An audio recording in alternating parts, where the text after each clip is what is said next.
Start. आज भारत के रक्षा मंत्री श्री यादव की रूस यात्रा के दौरान दोनों देशों के बीच रक्षा सहयोग बढ़ाने की दृष्टि से हुई सहमति को व्यावहारिक रूप देने के लिए अधिकारियों का एक उच्च स्तरीय दल अगले माह मास्को जाने वाला है। यह बात उन्होंने रूस की 5 दिवसीय यात्रा से आने के बाद आज यहाँ प्रेस वार्ता में कही थी कि रूस ने भारत को आधुनिक रक्षा सामग्री और उपकरण देने के लिए पेशकश की है। मानना पड़ेगा कि यह हमारे देश के लिए खुशी की बात है। अब हमें केवल यह तय करना है कि हम रूस से कौन कौन से हथियार खरीदना चाहते हैं।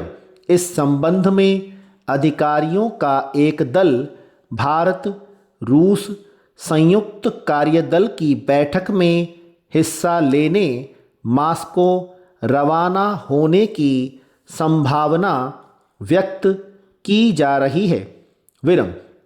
ऐसी संभावना है कि आवश्यक हुआ तो वहीं पर यह दल अपनी आवश्यकता के आधार पर हथियारों की खरीदी को अंतिम रूप दे सकता है।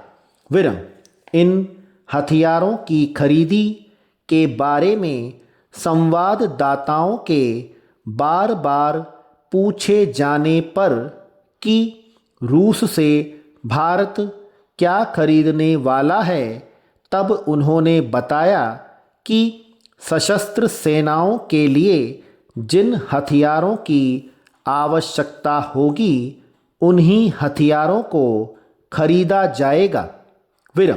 ज़रूरतमंद शस्त्रों की आवश्यकता पूर्ति करने में संसाधनों की कमी को बाधा नहीं बनने दिया जाएगा।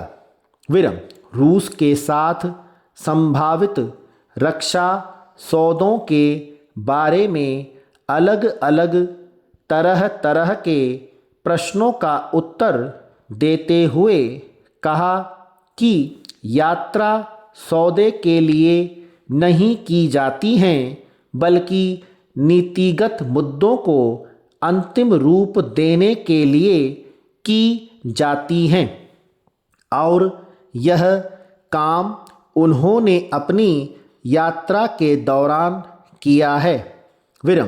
इसके तहत हमने आपसी सैन्य तकनीकी सहयोग सन 2010 तक बढ़ाने का निर्णय लिया है। इसके अंतर्गत सैन्य आपूर्ति, तकनीकी सहयोग, विशेषज्ञों का आदान प्रदान और दोनों देशों की सेनाओं के बीच आपसी सहयोग शामिल है।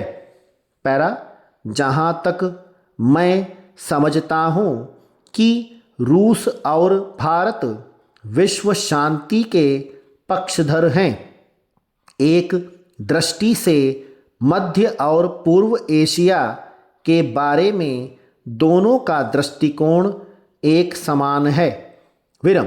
रक्षा मंत्री की यात्रा से दोनों देशों के बीच ऐतिहासिक संबंधों को और मजबूती मिली है। इससे हमारे देश के अंदर नया विश्वास पैदा हुआ है। स्टॉप।